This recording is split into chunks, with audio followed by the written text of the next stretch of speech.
प्रभु यीशु मसीह के नाम से सबको जय मसीह की। आज का वचन है प्रकाशित वाक्य उसका 16 अध्याय 15 वचन।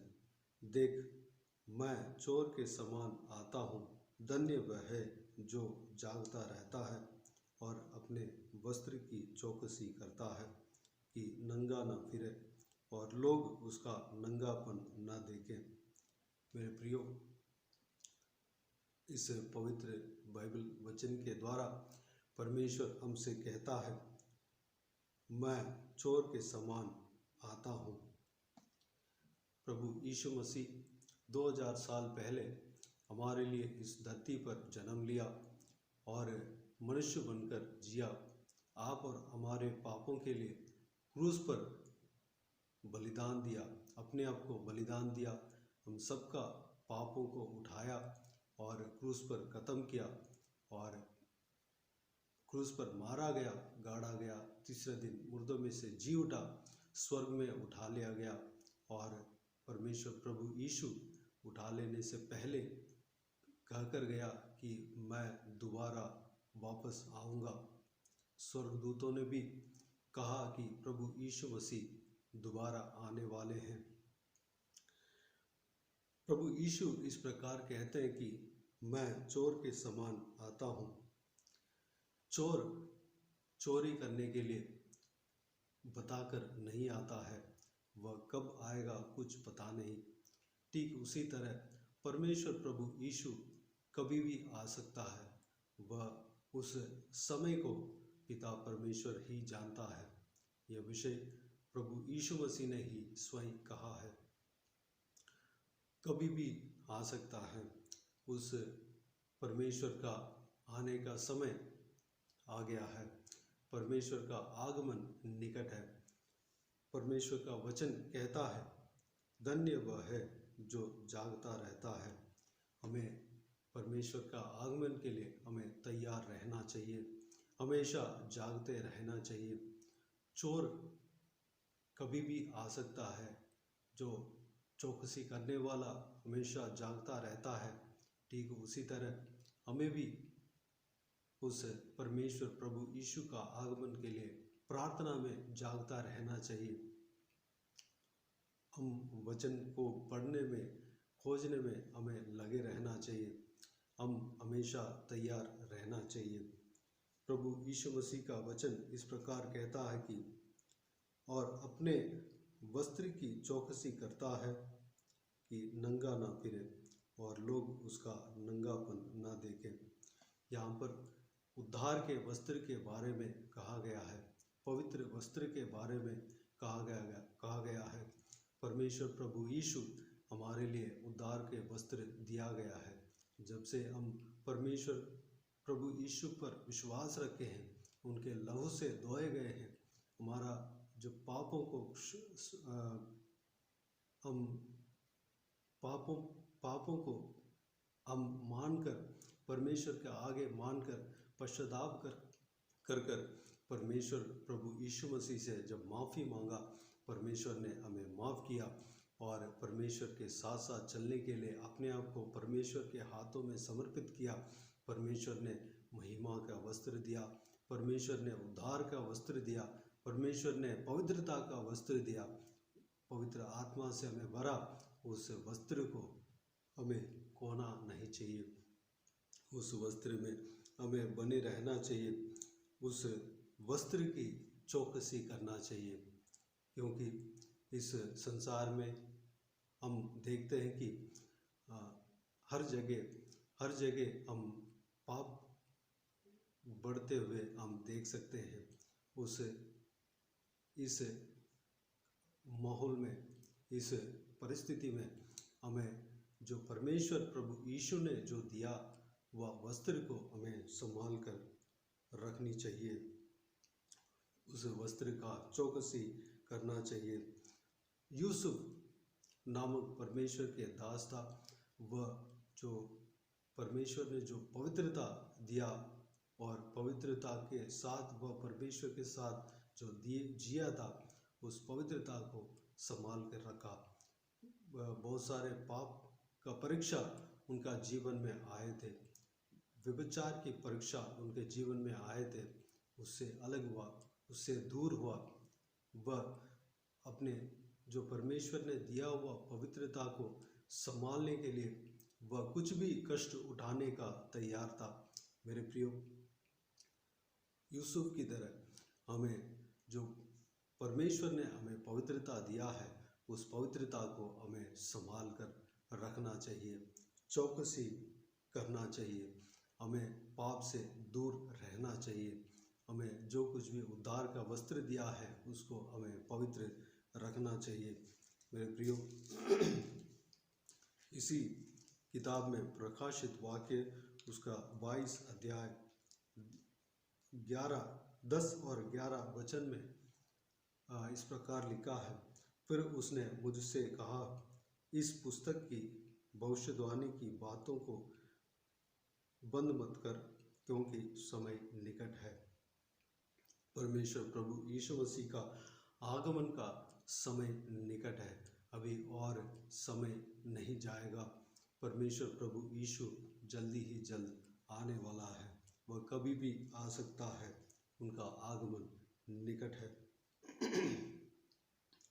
और 11 वचन में इस प्रकार लिखा है, जो अन्याय करता है वह अन्याय ही करता रहे, और जो मलिन है वह मलिन बना रहे, और जो धर्मी है वह धर्मी बना रहे, और जो पवित्र है वह पवित्र बना रहे। मेरे प्रियो, इस वचन में लिखा हुआ है कि जो धर्मी है वह धर्मी बना रहे, जो पवित्र है वह पवित्र बना रहे, उससे पीछा नहीं हटे। हम पवित्रता में बने रहने पाए। परमेश्वर ने जो पवित्रता हमारे जीवन में दिया है, हम उस पवित्रता में बने रहने पाए। पवित्र आत्मा का अभिषेक हमें दिया है, उस पवित्र आत्मा को हम दुखी ना करें, दुख नहीं देना चाहिए। हम उस पवित्रता में बने रहना चाहिए, परमेश्वर की बातों में लगे रहना चाहिए। पवित्र आत्मा जो कहते हैं उसके अनुसार हमें चलना चाहिए, पवित्र आत्मा का अगुवाई के अनुसार हमें चलना चाहिए।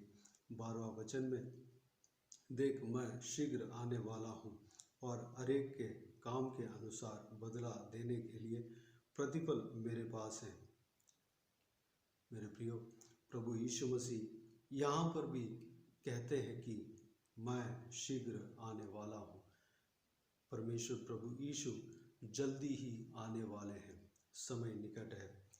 वह इसलिए आते हैं कि हर एक के काम के अनुसार बदला लेने के लिए प्रतिफल उनके पास है। वह न्याय करने के लिए इस धरती पर आने वाला है। इस धरती में जो कोई भी जन, जो कोई भी व्यक्ति, जो कोई भी मनुष्य जन्म हुआ, वह सब उनके न्यायासन के सामने खड़ा होना पड़ेगा। उनके आगमन में उनके सामने हमें खड़ा होना पड़ेगा। परमेश्वर प्रभु यीशु न्याय करने के लिए आने वाला है। हर एक का कर्म का बदला परमेश्वर प्रभु यीशु देगा। परमेश्वर प्रभु यीशु एक न्याय के रूप में वह आएगा, न्याय का सिंहासन में बैठेगा, हम सबका न्याय करेगा, हमारे कर्म का न्याय करेगा, हमारे कर्म का फल हमें मिलेगा। अगर हम सारा जो कुछ भी पाप किया है उसमें उससे हम मन फिराकर परमेश्वर से हमें क्षमा मिल गया हो, परमेश्वर हमें माफ़ कर दिया हो, हम उस चीज़ से बच जाएंगे। लेकिन हम पाप में बने रहेंगे, हम जानबूझकर भी हम पाप में बने रहेंगे और पाप के मार्ग में चलते रहेंगे, हमारा कर्म सही नहीं होगा, तो हमें परमेश्वर प्रभु यीशु के सामने हमें उस कर्म का जवाब देना पड़ेगा। अगला वचन में, 4वां वचन में इस प्रकार लिखा है, मेरे प्रियो, धन्य वे हैं जो अपने वस्त्र धो लेते हैं, क्योंकि उन्हें जीवन के वृक्ष के पास आने का अधिकार मिलेगा, और वे फाटकों से होकर नगर में प्रवेश करेंगे।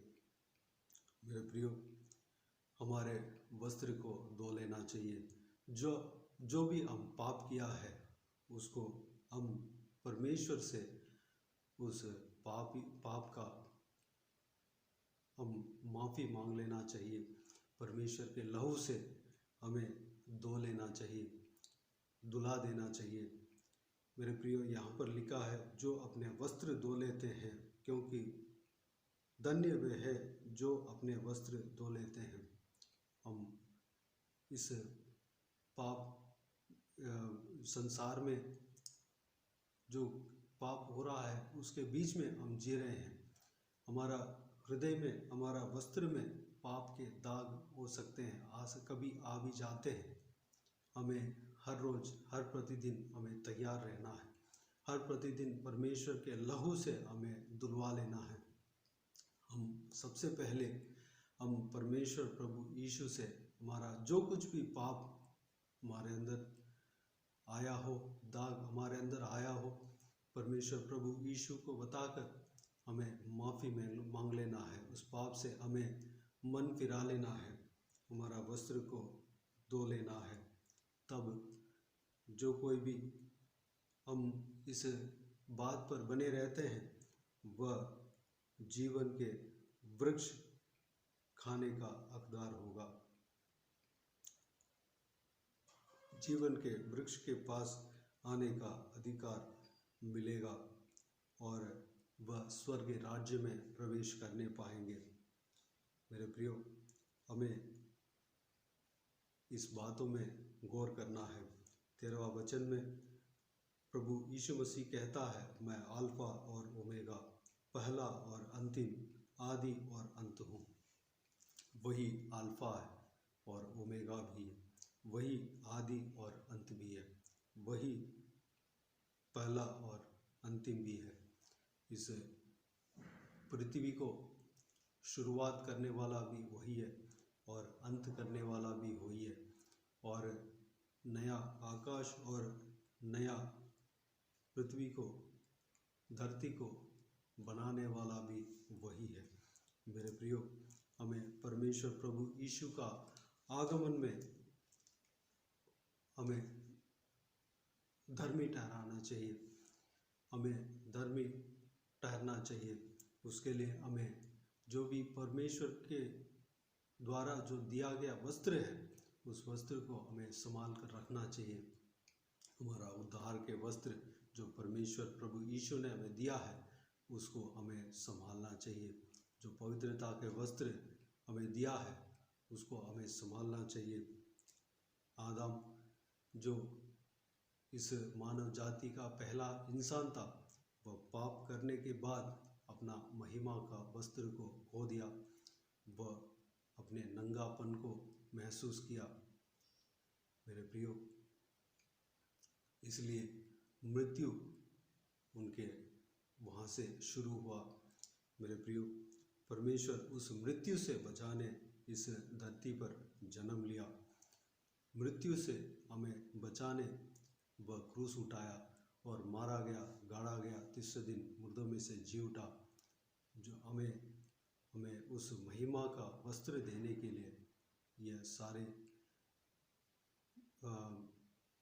जो बोझ को उन्होंने उठाया और सब कुछ क्रूस पर ख़त्म किया, विजय पाया, इतना कष्ट उठाया, क्योंकि हमें आज़ाद देने के लिए, हमें वह महिमा का वस्त्र देने के लिए, हमें स्वर्ग राज्य में पहुंचाने के लिए, हमें उस जीवन के वृक्ष के पास पहुंचाने के लिए।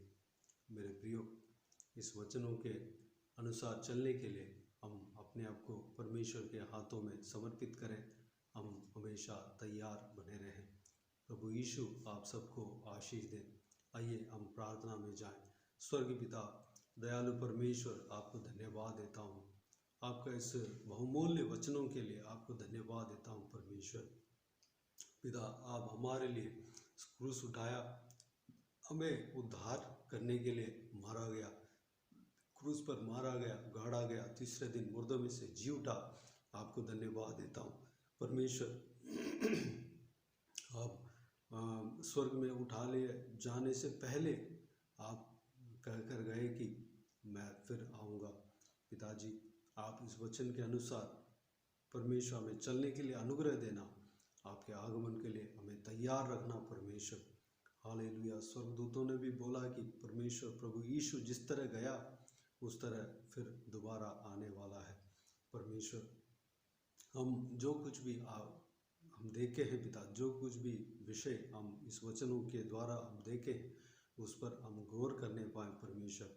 आपकी जो उद्धार के वस्त्र जो हमें दिया है उसको हम संभाल कर रखने पाएँ, हम हमेशा जागते रहने पाएँ, प्रार्थना में, वचन पढ़ने में, मनन करने में, आपको ढूंढने में, खोजने में हमें जागृत होना चाहिए पिता। अनुग्रह देना पिता, हम जागते रहने पाएँ, हमेशा प्रार्थना में लगे रहने पाएँ परमेश्वर।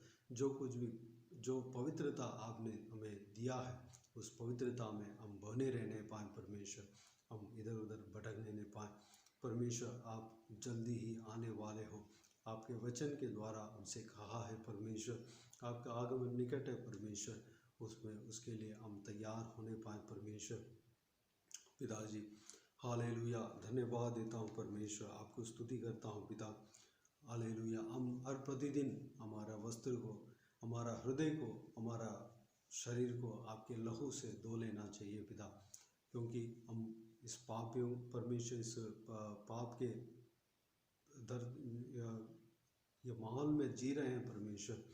हमारा हृदय में दाग हो सकता है परमेश्वर। हालेलुया। हर प्रतिदिन आपके लहू से हमें धुलवा लेना चाहिए, अनुग्रह देना। आप हमें परमेश्वर आपके लहू से हमें धोना, शुद्ध करना, हमारा हृदय को धोकर शुद्ध करना, हमें पवित्र बनाना, पवित्र आत्मा हमें दिया है परमेश्वर, धन्यवाद देता हूँ। हालेलुया। हमें और अभिषेक करना परमेश्वर, पवित्र आत्मा हमें चलाना, हमें अगुवाई करना, पवित्र आत्मा को कभी हम दुखित नहीं करने पाए परमेश्वर। पवित्र आत्मा जैसे कहते हैं वैसे हम करने पाए, हम चलने पाए, अनुग्रह देना पिता, हमें आशीष देना परमेश्वर। हमारा जीवन में आप कार्य करना पिता, सारा व्यूअर्स को इसी तरह आशीष देना, संभालना परमेश्वर।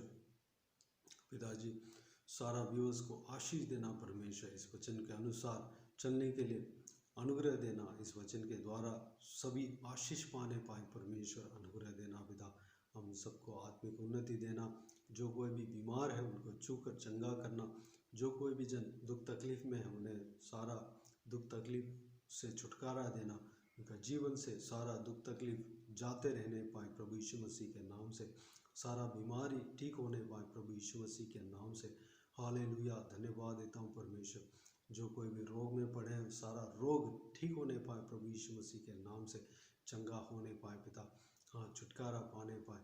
जो कोई भी जन कर्ज में फंसे हुए, सारा कर्ज से उन्हें छुटकारा देना, हालेलुया, आशीष देना। जो कोई भी जन नौकरी का तलाश में है उन्हें एक अच्छा सा नौकरी देना परमेश्वर। जो कोई भी जन शादी के लिए इंतजार में है, प्रार्थना कर रहे हैं, उनको एक अच्छा सा जीवन साथी देना और शादी कराना। जो कोई भी जन संतान के लिए प्रार्थना कर रहे हैं उन्हें संतान का आशीष देना पिता, हालेलुया। धन्यवाद देता हूँ। कर्ज लेकर जो वापस दे नहीं पा रहे हैं वह वापस देने पाए, उन्हें आशीष देना, उस कर्ज से परमेश्वर छुटकारा देना, हालेलुया। अदालत के मुकदमा में जो कोई भी जन फंसे उस मुकदमे से छुटकारा देना परमेश्वर, सब कुछ सही करना, शांति देना पिता, हालेलुया, छुटकारा देना परमेश्वर, धन्यवाद देता हूँ। हर जवान बच्चों को आपके हाथों में समर्पित करते हैं, उनके संग रहना, सुरक्षित रखना पिता, सही मार्ग में चलाएंगे, धन्यवाद देता हूँ। आपके वचन के राह पर, आपके वचन के रोशनी पर चलने पाए, गलत मार्ग में जाने ना पाए परमेश्वर, गलत संगति में फंसने नहीं पाए, अनुग्रह देना पिता, उनके संग रहना, उन्हें सुरक्षित रखना पिता, हालेलुया। अपने वस्त्र को संभाल कर रखने पाए पिता, अनुग्रह देना, आपके महिमा के वस्त्र, आपके उद्धार के वस्त्र को संभाल कर रखने पाए परमेश्वर। छोटे बच्चों को आपके हाथों में समर्पित करते हैं, उनको आशीष देना, भविष्य को आशीष देना, उनका सारा ज़रूरतों को पूरा करना, उनको पढ़ाई लिखाई में आशीष देना, उनको परमेश्वर ज्ञान बुद्धि देना परमेश्वर, धन्यवाद परमेश्वर, धन्यवाद देता हूँ पिता। वह भी आपके वचन के अनुसार चलने वाला बनने पाए, प्रार्थना में बने रहने पाए परमेश्वर। पढ़ाई लिखाई में आशीष देना पिता, धन्यवाद देता हूँ। बुजुर्ग लोगों को आपके हाथों में समर्पित करते, उनके संग रहना, उनका शरीर में ताकत बल देना, स्टैमिना देना परमेश्वर। आपके राज्य के लिए तैयार होने पाए, इस्तेमाल होने पाए परमेश्वर। अनुग्रह देना, हड्डियों में ताकत देना परमेश्वर, घुटनों में ताकत देना, धन्यवाद देता हूँ। उनका आपकी तरह नए पंख लेकर आपके लिए उड़ने पाए। हालेलुया, धन्यवाद देता हूँ। सारा दुआ प्रार्थना को सुना, ग्रहण किया, धन्यवाद देता हूँ परमेश्वर। जो कोई भी जन ट्रीटमेंट ले रहे हैं पिता, उनका सारा ज़रूरतें पूरा होने पाए। उनका ट्रीटमेंट का परमेश्वर, ट्रीटमेंट में आप कार्य करना, सफलता होने पाए परमेश्वर। डॉक्टर के द्वारा आप कार्य करना पिता, आशीष देना परमेश्वर, सबको आशीष देना। सारा व्यूवर्स जो कुछ भी मन में परमेश्वर रखे हैं, जो प्रार्थना का विषय रखे हैं, और परमेश्वर जो कोई भी जन बताया है, उन सभी को उत्तर देना पिता, उस प्रार्थना का विषय का उत्तर देना, उन सभी को आशीष देना, उनके मन की इच्छाओं को आपकी इच्छा के अनुसार पूरा करना। हालेलुया, उनके मन की इच्छाओं को आपकी इच्छा के अनुसार पूरा करेंगे, धन्यवाद देता। सारा आदर, महिमा, जलाल आपको मिलते रहे। सारा दुआओं को प्रभु यीशु मसीह के नाम से मांगते हैं, सुनो और ग्रहण कर। आमीन, आमीन। प्रभु यीशु मसीह के नाम से प्रभु यीशु मसीह का आशीष और अनुग्रह हम सभी के ऊपर बने रहें। आमीन, आमीन। मेरे प्रियो, इस चैनल को सब्सक्राइब करें और शेयर करें। अगर किसी को भी प्रार्थना का विषय हो तो डिस्क्रिप्शन में दिए हुए नंबर पर कॉल करके प्रार्थना करा सकते हैं, या व्हाट्सएप के ज़रिए बता सकते हैं। हम आपके लिए प्रार्थना करेंगे। विशेष करके बुधवार और शनिवार को आपके व्हाट्सएप में वॉइस मैसेज के ज़रिए प्रार्थना कर भेजा जाएगा। इस सेवकाई के द्वारा परमेश्वर आपके जीवन में कार्य किया हो, वह भी हमें बता सकते हैं, ताकि हम सब मिलकर परमेश्वर का महिमा करेंगे। प्रभु यीशु आप सबको आशीष दे। आमीन।